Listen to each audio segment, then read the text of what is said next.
ধ্বংস করে দিছে। হযরতে নূহ আলাইহিস সালামের কওমকে পানি দ্বারা আল্লাহ তাআলা বন্যা দিয়ে শেষ করে দিছে।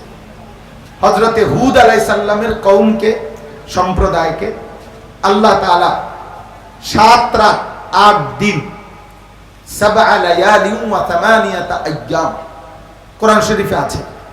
7 রাত্রি 8 দিন এক টানা 24 ঘন্টা টানা ঘূর্ণিঝড় তুফান হয়েছে এক টানা ওই এলাকায়। কি আশ্চর্য আযাব কল্পনা করে। 7 রাত্রি 8 দিন এক টানার তুফানে ঘূর্ণিঝড়ে পুরা জাতি আল্লাহ তাআলা শেষ করে দিয়েছে, ছোট বড় সবাই, নারী পুরুষ সবাই। সালেহ আলাইহিস সালাম এবং শুআইব আলাইহিস সালাম এই দুইজন নবীর কওমকে আল্লাহ তাআলা জমিনে ভূমিকম্প আর উপরে ফেরেশতার বিকট চিৎকার, একজন ফেরেশতা এসে ঘুমন্ত মানুষগুলো ফজরের পূর্ব মুহূর্তে ঘুমন্ত অবস্থায় ছিল, আর এই সময় জমিন কেঁপে উঠছে আর ফেরেশতা একটা চিৎকার দিছে, এক চিৎকারে কান ফাইটা পুরা জাতি মরে গেছে, শেষ হয়ে গেছে। ফাআখাযাতহুমুস সাইহা।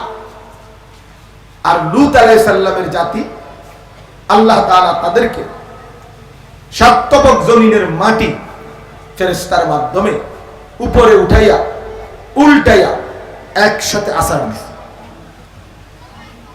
তো নিচের মাটি উপরে চলে আসছে, উপরের মাটি নিচে গেছে। পুরা জাতি, পুরা মানুষ, তাদের সমস্ত আসবাবপত্র, তাদের সমস্ত গবাদি পশু, তাদের সব বসত আসবাব উপকরণ সবকিছু সাতপক জমিনের নিচে দেখবে। আর উপরে এরপরে ওয়া আমতারনা আলাইহিম হিজারাতাম মিন সিজ্জিল, তারা আল্লাহ তাআলা পাথরের বৃষ্টি বর্ষণ করে ওই জায়গাটাকে নদী সাগর বানায় ফেলেছে। এবং পৃথিবীতে সেটা এখনো আছে। ডেড সি বলে, জর্ডানে, মধ্যপ্রাচ্যের একটা দেশ আছে জর্ডান, এই দেশে সিরিয়ার পাশাপাশি জর্ডান, এই জর্ডানের মধ্যে ওই জায়গাটা আছে। আল বাহরুল মাইয়িত, মৃত সাগর, ডেড সি, মানে যেখানে আজ পর্যন্ত কখনোই কোনো গাছ, উদ্ভিদ, প্রাণী, পোকা, কোনো জীবন এক ওইখানে টিকে না, বাঁচে না আর কি। এত ভয়ানক, এত ভয়ানক। তো এই 5টা জাতি, এই 5 জাতিকে আল্লাহ তাআলা এই ভীষণ আযাব দিয়ে ধ্বংস করে দিয়েছেন, ধ্বংস করে দিয়েছেন।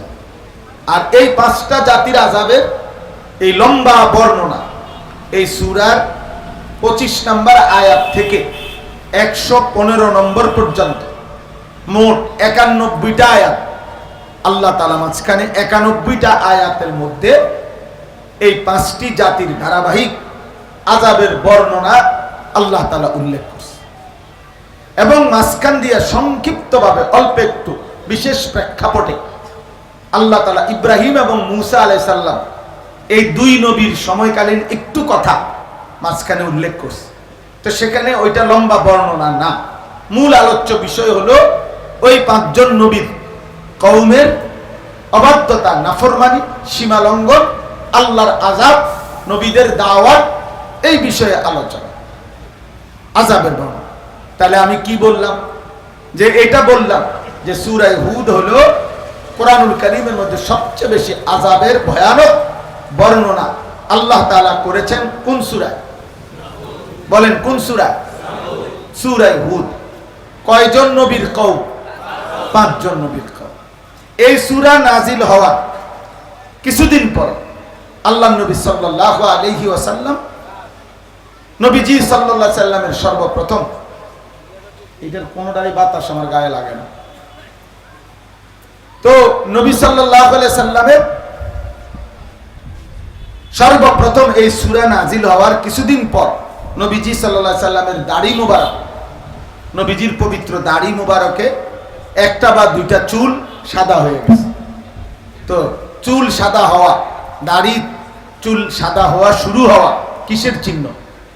বৃদ্ধের চিহ্ন, বয়সের কি চিহ্ন নাকি? সর্বপ্রথম চুল দাড়ি সাদা হইছে কার? ইব্রাহিম আলাইহিস সালাম। তাফসীরে ইবনে কাসিরের মধ্যে আছে, আল্লাহ তাআলা যে বলছেন কোরআনে, ইব্রাহিম আলাইহিস সালামকে আল্লাহ তাআলা অসংখ্য পরীক্ষা করছে। ওয়া ইযিবতালা ইব্রাহিমা রাব্বুহু বিকালিমাতিন ফাআতাম্মাহুন্না। আল্লাহ তাআলা ইব্রাহিম আলাইহিস সালামকে বহু পরীক্ষা করেছেন। এই পরীক্ষা তাফসীরের মধ্যে আছে, কেউ বলেছেন কোন বর্ণনা 30টা, কোন বর্ণনা আছে 70টা। ইব্রাহিম আলাইহিস সালামের জীবনে আল্লাহ তাআলা পরীক্ষা নিয়েছেন।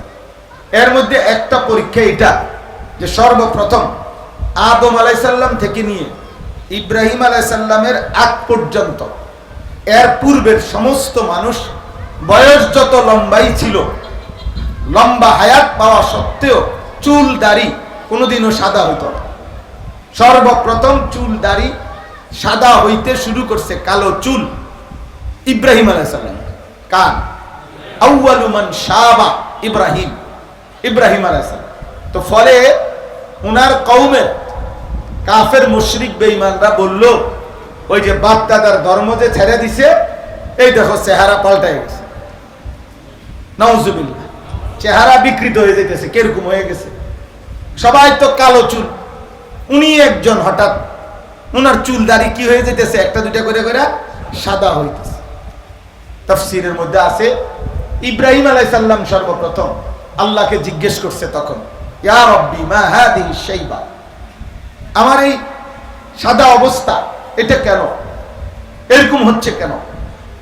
আল্লাহ তাআলা বলেন, ইব্রাহিম হাদা ওয়াকার, এটা অপমান নয়, বরং এটা তোমার সম্মান, এটা তোমার ইজ্জত। তখন ইব্রাহিম আলাইহিস সালাম বললেন, আল্লাহুম্মা জিদনি ওয়াকারান, তাহলে আল্লাহ আমার সম্মান আরো বাড়ায় দেন, মানে বাকি দিও সাদা করে দেন সম্মান। এই জন্য বৃদ্ধের চুল দাড়ি সাদা হওয়া এটা কি নয়, অপমান নয়, এটা ওয়াকার, এটা সম্মান। আল্লাহ নবী সাল্লাল্লাহু আলাইহি সাল্লাম উম্মতকে বলছেন, ইকরামু যিশাইবাতিল মুসলিম। শরীয়তে নবীজির সাল্লাল্লাহু আলাইহি সাল্লাম বলছেন, মুমিনের কাছে, ইমানদারের কাছে একটি দাবি এটা যে সে দাড়িওয়ালা মুসলিম ইমানদার নেককারকে সম্মান করবে। ইকরামু যিশাইবাতিল মুসলিম, যেই মুরব্বী দাড়িওয়ালা মুসলিম তাকে কি করা? ইজ্জত করা, সম্মান করা। এটা নবী সাল্লাল্লাহু আলাইহি সাল্লাম আলাদাভাবে উল্লেখ করেছেন। আল্লাহ তাআলা আমাদেরকে তৌফিক দান করেন। তো নবীজি সাল্লাল্লাহু আলাইহি সাল্লামের চুল দাড়ির থেকে যখন দুইটা তিনটা চুল সাদা হয়েছে, তো সর্বপ্রথম হযরত আবু বকর সিদ্দিক রাদিয়াল্লাহু তাআলা আনহু নবীজিকে এটা জিজ্ঞেস করছে। ওই যে দেখছে দাড়িতে দুইটা চুল সাদা হয়ে গেছে, তো সবচেয়ে নবী সাল্লাল্লাহু আলাইহি সাল্লামের সাথে ঘনিষ্ঠ আবু বকর, তো জানতেন কেউ তো এটা বলার সাহস করবে না।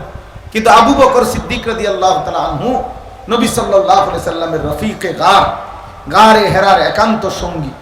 যখন পৃথিবীর কোনো মানুষ নবীজির সাথে ছিল না, তখনও তিনি ছিলেন, তখনও তিনি নবীজির সাথে একাকী ছিলেন। এজন্য আবু বকর সিদ্দিক রাদিয়াল্লাহু তাআলা মহব্বতের সাথে নবীজিকে জিজ্ঞেস করলেন, ইয়া রাসূলুল্লাহ কাদ শাইয়াবতা, হে আল্লাহর নবী, আপনি দেখি বুড়ো হয়ে যাচ্ছেন, আপনার তো দাড়ি সাদা হওয়া শুরু হয়ে গেল। নবী সাল্লাল্লাহু আলাইহি সাল্লাম তখন চোখের পানি ফেলে আবু বকর সিদ্দিককে বললেন, শাইয়াবাতনি হুদ, আবু বকর সূরা হুদের আযাবের বর্ণনা আমারে বুড়া বানায় ফেলছে।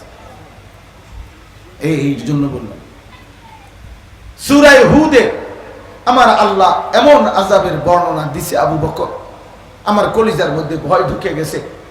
আমার উম্মত যদি পুনরায় এই পাপগুলো তারাও করে, লজ্জাস্থানের হারাম চাহিদা পূরণ করে, উপার্জনের হারাম চাহিদা পূরণ করে, আল্লাহর শিরিক, আল্লাহর নাফরমানি করে, আহা, এই আযাব যদি আমার উম্মতের উপরেও আবার আসে, আমার উম্মতের কি হবে?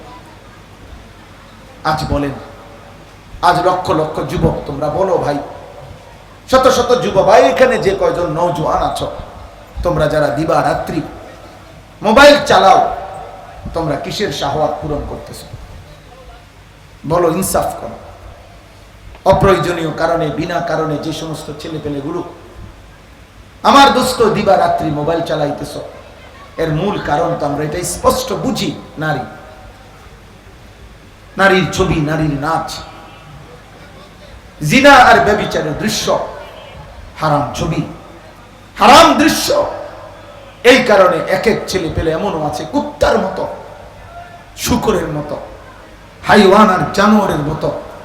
এই জানোয়ারের কাছে কোনো মা নাই, বাবা নাই, আল্লাহ নাই, রসুল নাই, আখেরাত নাই, কিচ্ছু নাই।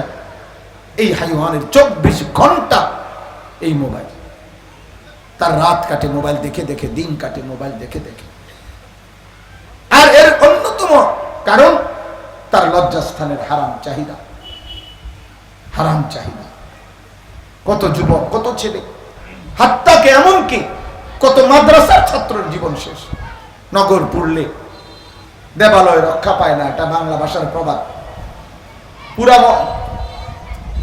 পুরা শহর যদি পুড়ে যায় আগুনে, তো তীর্থস্থান যেটা, সেটাও কি রক্ষা পায় না।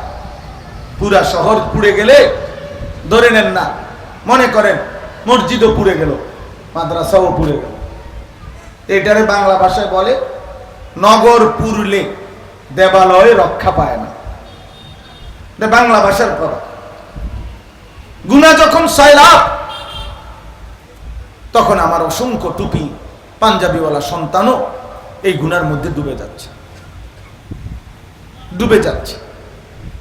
একটা ছেলে মাদ্রাসায় পড়ে, সে যখন চারিদিকে গেলে, বাড়িতে গেলে, চারিদিকে হাঁটলে দেখে তার সমবয়সী চাচাতো ভাই, মামাতো ভাই, ফুফাতো ভাই, খালাতো ভাই, জ্যাঠাতো ভাই, সমবয়সী প্রত্যেকের হাতে একটা একটা বড় মোবাইল। তখন সে নিজেকে অসহায় মনে করে, সে নিজেরে মনে করে অসহায়। মাদ্রাসায় পড়ার কারণে আজকে আমি আটকায়ে গেলাম। ফলে ধীরে ধীরে অনেক ছেলে পেলে এই মোবাইলের নেশায় পড়ে, আমরা তো এটার তাজরিবা আছে, আমাদেরও মাদ্রাসা আছে, আমরাও তো এই জিন্দিগিটাই, এই মাদ্রাসা, এই তালেব ইলম নিয়েই আমাদের জীবনটা পার করতেছি। আমরা প্রতিবার মাদ্রাসা যখন বন্ধ হয় সারা দেশে, এক সপ্তাহ বাড়িতে গিয়ে আবার যখন ফিরবার টাইম হয়, প্রত্যেকবারে 2 জন 5 জন 10 জন ছাত্র বিভিন্ন প্রতিষ্ঠান ছুটে যায়, আর আসবে না, পড়বে না। এক সপ্তাহ তার নাফরমান অভিভাবক, গাফেল, অমনোযোগী, আখিরাত ভোলা অভিভাবক, তার মা বাবা অথবা তার আপনজনের কেউর মোবাইলটা একটা সপ্তাহ 1 মিনিটের জন্য মাটিতে রাখে না, সে ব্যবহার করছে। এরপরে আর তার আর মাদ্রাসায় যাইতেও মন চায় না, পড়তেও মন চায়, আর কিছুই করতে মন চায়। সে স্বার্থপর জমিনের নিচে গিয়া হইল, সে হিমালয় পর্বতের উপরে উঠতে হইল, আফ্রিকার জঙ্গলে সুন্দরবনের গভীরে গিয়া হইল, মোবাইল চালাইতে চায়। তার এটাই নেশা, তার তখন এটা ফিকির, শাহওয়াত তখন গালেব, প্রবৃত্তির চাহিদা, হারাম চাহিদা যখন তাকে পাগল মাতাল বানায় ফেলে। তো এই কোরআনুল কারীমে এই সূরাতে আছে লূত আলাইহিস সালামের নাফরমানির বর্ণনা দিতে গিয়ে তারা পুরুষে পুরুষে অপকর্ম করত। এই মানবতার ইতিহাসের সবচেয়ে জঘন্য নিকৃষ্ট পাপ, সবচেয়ে বড় জানোয়ার, অসভ্য, চরিত্রহীন, লম্পট, এই মহাপাপ তাদের দ্বারা হতো। তো আল্লাহ কোরআনের এই সূরাতে আছে, আল্লাহ কথা বর্ণনা করতে গিয়ে তাদের পাপের কথা তা আল্লাহ নবীজিকে শুনাইতে গিয়ে বলছে, লা আমরুকা ইন্নাহুম লাফি সাকরাতিহিম ইয়ামাহুন। আল্লাহ বলছে, বন্ধু আপনার কসম, নবীজিকে বলছে যে দোস্ত আপনার পুরো জিন্দেগীর কসম করে বললাম, এই বেঈমানরা, এই পাপীরা তাদের মাতলামিতে অন্ধ হয়ে আছে। এই পাপীকে আল্লাহ বলছে 1 নম্বরে পাপ তারে মাতাল বানায়, 2 নম্বরে পাপ তাকে লজ্জাস্থানের চাহিদা, যার গালে হারাম চাহিদা, যৌন চাহিদা যার নিয়ন্ত্রিত না, ওই মাতাল, ওই অন্ধ। লাফি সাকরাতিহিম ইয়ামাহুন। নবীজিকে আল্লাহ বলছে, বন্ধু আপনার কসম, এই বেঈমান, এই নাফরমান তার মাতলামিতে অন্ধ হয়ে আছে। অন্ধ হয়ে আছে, অন্ধ হয়ে আছে। এই জন্য দোস্ত আমার, বন্ধু আমার, কিশোর নওজোয়ান, একদিন তোমাকে থামতেই হবে। তোমার হায়াত তোমার থামাই দিবে, তোমার বয়স্ক হায়াত তোমার একদিন থামাই দিবে, তোমার মৃত্যু তোমারে থামাই দিবে, তোমার অসুস্থতা তোমারে থামাই দিবে, তোমার আর্থিক সংকট একদিন তোমারে থামাই দিবে, একদিন তোমার রোগ ব্যাধি তোমারে থামাই দিবে, থামাই দিবে। হ্যাঁ, আজকে তুমি এই উন্মাদনা দেখাচ্ছ যৌবনের, শরীরের, অল্প বয়সী এই জওয়ানির, তুমি কোনো বাধা মানো না। রাত নাই, দিন নাই, নারী, ছবি, জিনা, ব্যভিচার, অশ্লীল দৃশ্য, মোবাইলের উলঙ্গপনা, হায় না ফরমান, এমন মাতাল হয়ে গেলা, এমন অন্ধ হয়ে গেলা। কোরআন এখানে আছে, নূহ আলাইহিস সালামের কওমের আযাবের পুরা বর্ণনা দিয়া, পাপের বর্ণনা দিয়ে আল্লাহ তাআলা খুলাসা শেষ বললেন, বন্ধু এদেরকে কেন শেষ করে দিলাম? আল্লাহ বলেন, ইন্নাহুম কানু কওমান আমিন, এরা ছিল অন্ধ, গুনাহে করে অন্ধ বানায় দিছে।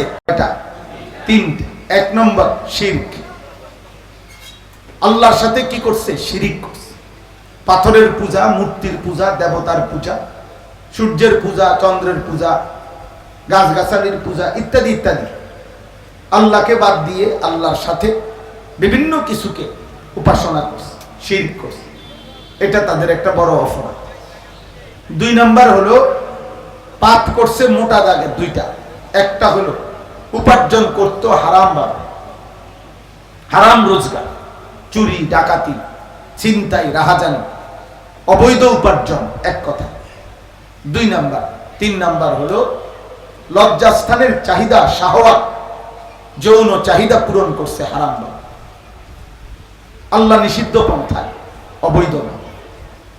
এই তিনটি পাপ, সবগুলো আলোচনা একসাথ করলে এই তিনটা পাপ, শিরিক এবং লজ্জাস্থানের হারাম চাহিদা পূরণ, উপার্জনের হারাম মাধ্যম, রোজগার করছে হারাম ভাবে পেটের চাহিদা পূরণ করার জন্য, আর লজ্জাস্থানের চাহিদা পূরণ করছে হারাম ভাবে। আর এটা যখন সীমা লঙ্ঘনের পর্যায়ে গেছে, তখন আল্লাহ তাআলা এই পাঁচজন নবীর কওমকে চূড়ান্ত আযাব দিয়ে আল্লাহ তাআলা ধ্বংস করে